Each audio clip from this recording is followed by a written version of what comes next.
जय हिंद साथियों, स्वागत है आपको आपकी YouTube channel Anoop Roy Roy defence academy में। आज मैंने आपको दिल्ली पुलिस कांस्टेबल का क्वेश्चन पेपर रिवीजन कराएंगे।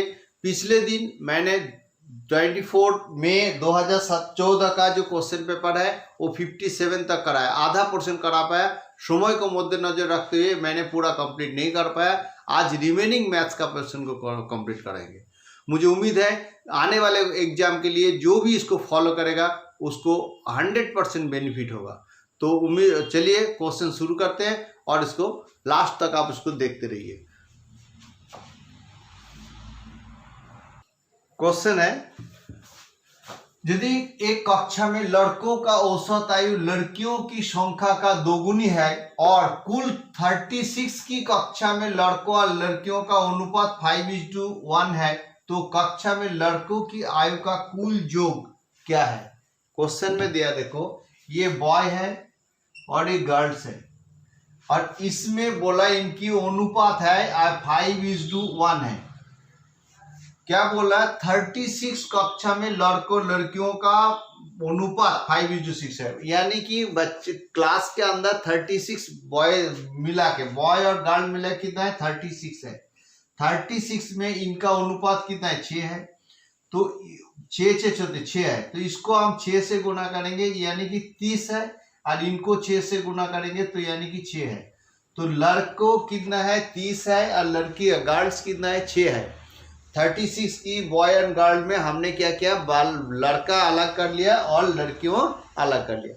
क्वेश्चन में दिया है कक्षा में लड़कों की औसत आयु लड़कियों की संख्या की दोगुनी है। लड़कियों का जितना संख्या है उसकी दोगुनी है, यानी कि 12 है। क्या? लड़कों की औसत आयु, यानी कि 30 बच्चे का लड़के का औसत आयु कितना? 12 है। तो 30 लड़के का औसत आयु होगा, लड़कों की औसत आयु कितना है? आयु है 12। तो टोटल क्या पूछा? लड़कों की आयु का कुल योग कितना है? तो कुल योग कितना होगा?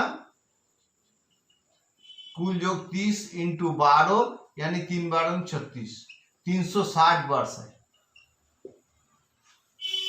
क्लियर है? मुझे उम्मीद है ये क्वेश्चन अच्छा लगा होगा। अगला क्वेश्चन देखते हैं। अगला क्वेश्चन है 59 नंबर, 7/8 - 7 क्वेश्चन मार्क है प्लस 9/16 = 1। मतलब इस क्वेश्चन मार्क के अंदर क्या होगा? तो इसको निकालने के लिए हम क्या करेंगे? 7/8 और प्लस 9/16, ये 1 को हम इधर कर लेंगे, -1 = ये वाला पोर्शन को हम इस तरफ ले जाएंगे, यानी कि 7/x इधर कर लेंगे। अभी कैलकुलेशन कर लेंगे। इसका कैलकुलेशन करने से कितना होगा? और ये होगा 16 एलसीएम होगा, ये 2 होगा, 7 × 14 प्लस 9 - 16 = 7/x। और हम इसको लिख सकते हैं 14 और 9 कितना हो गया? 23। 23 के साथ 23 - 16/16 = 7/x। और 16 और प्लस और हम लिख सकते हैं 7/7 और 13 7/16 = 7/x। तो अगर हम इसको काट दिया तो अतएव x = कितना हो गया? 16। तो यहाँ पर क्या होगा? यहाँ पर x का मान 16 है, तो 16 इसका आंसर आएगा। अगला क्वेश्चन देखो, इसमें बोला है एक रकम, मतलब किसी एक राशि है, रकम मतलब राशि ए बी सी के बीच में विभाजित किया गया। बंटवारा क्या? ए बी सी के बीच में सी को ए का दुगुना मिला और ए को बी का दुगुना मिला। यदि बी और सी के हिस्से के बीच का अंतर 3675 रुपया था तो कुल रकम कितना था? अनुपात का सवाल है। देखिए, ए बी और सी तीनों को बीच में एक रकम को बांटा गया है, जिसमें सी को ए का दुगुना और ए को बी का दुगुना। अगर बी को कम मिला, सबसे बी को ए का दुगुना 2 है और ए को सी को ए का दुगुना की 4 है। क्लियर है? दोबारा सुनिए, क्या बोला? सी को ए का दुगुना और ए को बी का दुगुना। ए को बी का दुगुना मिला और सी को ए का दुगुना मिला। तो इसका अनुपात ये होता है। Clear concept. आगे क्या बोला है, यदि बीच का अंतर किसका, बी और सी के बीच में अंतर, बी और सी के बीच में अंतर कितना है, अंतर है 3675, यानी कि अंतर अनुपात में इसका अंतर 3 है। अनुपात 3 का अंतर का मतलब होता है 3675। तो अनुपात 1 का अंतर होगा 3 1 3, 3 2 6, 3 2 6, 3 5 15। क्लियर है। अभी बोला है तो कुल रकम कितनी थी, पूरे राशि कितना था, कुल रकम कितना था, यानी कि टोटल अनुपात का योग है 2 1 3 4 7, तो अनुपात का योग है 7, अनुपात 7 इक्वल टू होगा 7 × 1225, यानी कि इसको गुना करेंगे तो 5 7 35 से 5 7 के 3, 3 7 14 और 3 कितना है 14 3 17, 8 तक 1 7 14 4 और इधर हो गया 7 के 1 7 7 8 7 5 14 15 8575। इसका अंतर कितना होगा, इसका दुकानदार ने अपने ग्राहकों से लागत मूल्य के अतिरिक्त 44% वसूल करता है। यदि ग्राहक को किसी वस्तु के लिए सिर्फ 648 रुपया भुगतान करता है तो वस्तु की लागत मूल्य कितना है, लागत मूल्य मतलब होता है कॉस्ट प्राइस। अगर किसी वस्तु का कॉस्ट प्राइस है और सेलिंग प्राइस है, अगर कॉस्ट प्राइस इसको 44% वसूल करता है, यानी कि कॉस्ट प्राइस इसको 100 है, तो उसने सेलिंग प्राइस हुआ 144 रुपये लेता है, मतलब 44% ज्यादा लेता है। तो इसमें क्या है, वस्तु ने किसी वस्तु के लिए कोई वस्तु खरीदा जिसके लिए ग्राहक ने क्या किया 648 रुपये पेमेंट किया, यानी कि इसकी सेलिंग प्राइस 648 रुपये है और उसने तो भुगतान किया, तो वस्तु की लागत मूल्य कितना होगा, यानी कि कॉस्ट प्राइस कितना होगा, ये पूछा गया क्वेश्चन में। तो अगर हमें पता है जो चीज निकलता है उसको हम राइट साइड में रखते हैं।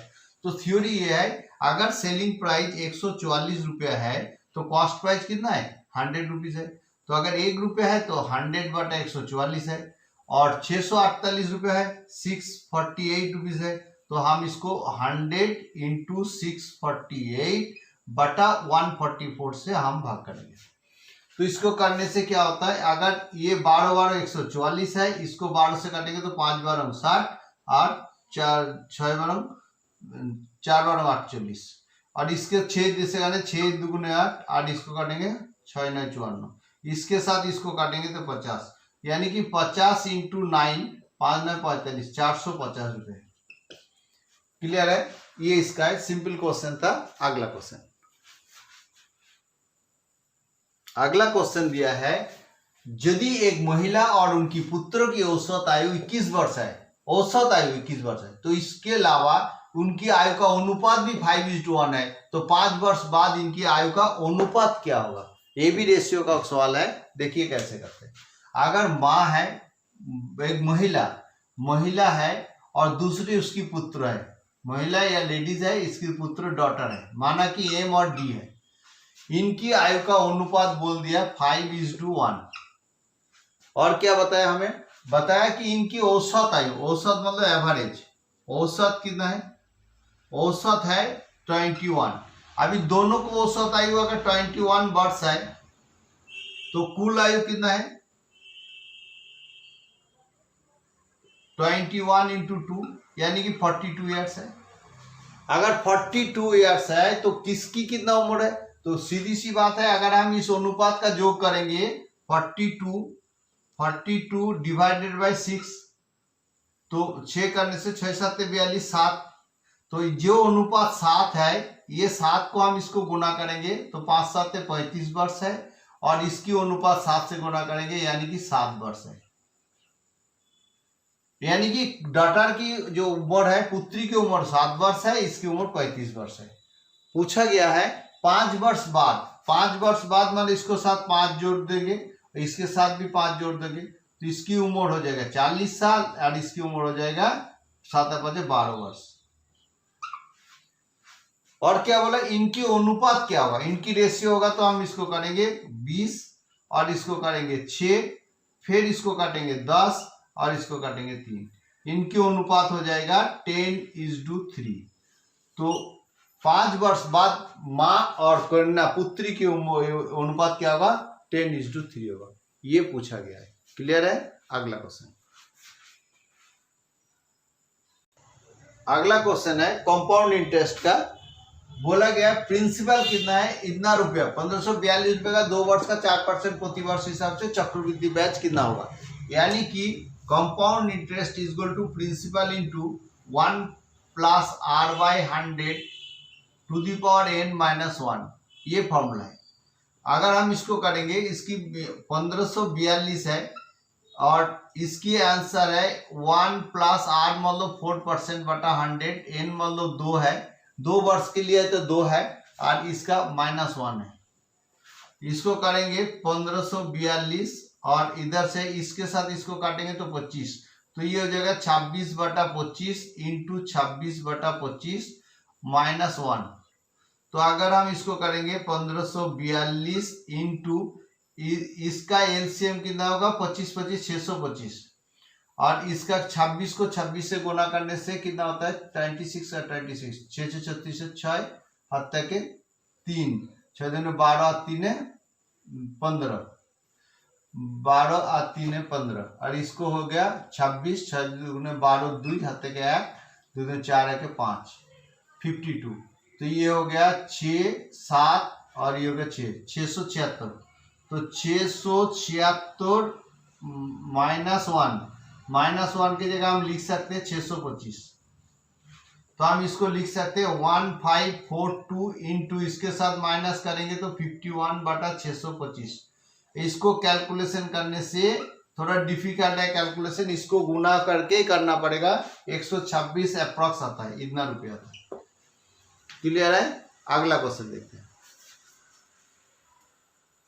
अगला क्वेश्चन देखो, एक जूता का जोड़े का जो है 2033 रुपये में बेचने पर जो लाभ होते हैं उसी रकम जोड़े को 1063 रुपये पर बेचने पे होने वाली हानि की राशि के बराबर है। तो उस जूते के जोड़ों का लागत क्या है। लागत मतलब कॉस्ट प्राइस कितना है।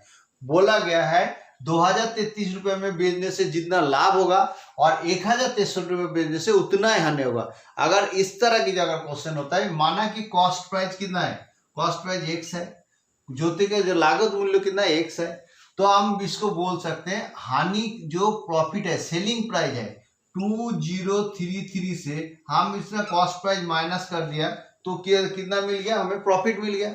और उसी प्रकार जो प्रॉफिट है अगर कॉस्ट प्राइस ज्यादा हो जाता है और उसके सेलिंग प्राइस कम हो जाता है 1063 हो जाता है तो कितना हो जाता है, हानि हो जाता है। तो इसके अभी x का मान निकाल देंगे। हमेशा लाभ और लॉस कॉस्ट प्राइस के ऊपर डिपेंड करता है। जब कोई प्रॉफिट होगा कॉस्ट प्राइस कम होगा और सेलिंग प्राइस ज्यादा होगा तो प्रॉफिट होगा, और कॉस्ट प्राइस ज्यादा है सेलिंग प्राइस कम है तो उसका हानि है। तो इसी बात को ध्यान में रखना है। अभी देखो 2033 माइनस इसको इधर कर देंगे plus 1063 equal to x plus x, तो यानी कि 2x। और तो x इक्वल टू ये दोनों को जोड़ देंगे 3 3 6 और 6 या 3 है 9 और 0 और 2 1 3 बटा 2। अभी हम इसको काटेंगे 2 के 2 और 5 दुगुने 10 और 4 दुगुने 8 8 दुगुने 16, इतना रुपया होता है। एक तो कॉस्ट प्राइस मतलब व्यक्ति उसकी लागत मूल्य कितना है 1578 है। इसके अलावा जब इस तरह की लाभ और हानि बराबर वाला क्वेश्चन आता है हमने सीधा दोनों संख्या को जोड़ देंगे 2033 प्लस 1063 बटा 2 कर देंगे तो अभी आपको आंसर मिल जाएगा 1548। ये भी आपका आंसर है, इसके थ्रू भी हम कर सकते हैं। ये शॉर्टकट ट्रिक्स है, ये मैंने आपको समझा दिया। अगला क्वेश्चन, अगला क्वेश्चन देखो, निम्नों में से कौन सा उत्तर भिन्नों में बढ़ते क्रम में दिखाई देता है। बढ़ते क्रम में दिखाई देता है। इस तरह की सवाल में हमने क्या करते हैं, जैसे नीचे वाला जो क्रम है उसको एलसीएम करते हैं। नीचे वाले सब एक है 7 5 12 7 5 12 7 5 12, यानी कि 7 5 और 12 का हम एलसीएम लेंगे तो पूरा गुना हो जाता है। 5 7 35, 7 × 5 × 12 यानी 35 × 12, तो 35 को 12 से गुना कर देंगे तो कितना होगा, 35 दूनी 70 हो जाएगा और ये 35 हो जाएगा, यानी कि 0 7 12 2 420। 420 इसका एलसीएम होता है। तो 420 एलसीएम होगा। तो एक्चुअल तरीके क्या है वो मैंने आपको बता रहा हूँ। 5/7 इंटू 420 और 3/5 इंटू 420 और 9/12 इंटू 420। तो इसके 6 7 42 है ना, 6 है 60, तो 5 6 30 300 हो जाता है। और इसको क्या है 5 42 काटे 5 8 40 और 5 4 5 20 4, इसको गुना करेंगे तो 3 4 12 2 हाथ तक है 3 8 24 आगे 25 252। और इसको करेंगे क्या, ये है इसके साथ ये काटेंगे तो 6 दूनी 12 है ना, तो और इसका हो गया 6 से काटेंगे 6 दूनी 12 और 6 6 36 6 7 42 70। और फिर इसके साथ इसको काटेंगे 35 होगा तो 5 9 45 45 से 5 हाथ के 4 और 3 9 27 4 31। यानी कि सबसे छोटा ये है, उसके बाद ये है, फिर ये है। तो सबसे छोटा वाला ये है, बढ़ते क्रम में लिखाने वाला इंक्रीजिंग ऑर्डर। तो सबसे छोटा कितना है 3/5, उससे बड़ा कितना है ये है 5/7, उससे बड़ा कितना है 9/12 है। ये इसका बढ़ते क्रम है। ये कहाँ मिलता है, ये देखो 3/ऑप्शन बी इसका मिल जाता है, आंसर है। लेकिन इसका शॉर्टकट ट्रिक्स भी है, वो मैंने आपको दिखाऊंगा। शॉर्टकट ट्रिक्स है, अगर इसमें देखा जाए 5/7 और 3/5 और 9/12, आप यहां से यहां गुना करो, 5 5 25 और इसको गुना करो 3 7 21। तो ये दोनों में से 21 और 25 में ये बड़ा है और ये छोटा है। तो छोटे वाला बढ़ते क्रम में होगा तो छोटा वाला पहले लिखना है और उससे बड़ा कितना है 5/7। और इसके साथ इसको कंपेयर करेंगे तो इसके साथ हम करें 3 12 36 और ये 5 9 45, यानी कि ये वाला से ये वाला बड़ा है, 9 बड़ा है यार ये छोटा है। तो जायज है, इससे बड़ा है 9/12 है, ये भी एक बड़ा है। अगला तरीका ये भी है, नीचे जिसको बड़ा छोटा दिखा रहा छोटा और ऊपर जिसको छोटा दिखा रहा छोटा और बड़ा जो है वो बड़ा दिखाता है। क्लियर है, ये कॉन्सेप्ट है। मुझे उम्मीद है जो भी मैंने बताया इस क्वेश्चन में अभी कंप्लीट हो गया, वो आपको समझ में आ गया। मैं चाहता हूं आप इस वीडियो को लाइक करें और सब्सक्राइब भी करें अगर सब्सक्राइब नहीं किया तो, ताकि आपको नोटिफिकेशन मिल जाए। और आगे इससे अच्छे अच्छे क्वेश्चन मैंने कराऊंगा और जोरदार से आप लगे रहना। दिल्ली पुलिस कांस्टेबल के लिए 100% आपको कामयाबी मिलेगा। अगर आप मेहनत करेंगे तो जरूर आपका रिजल्ट अच्छा होगा। Thank you and bye.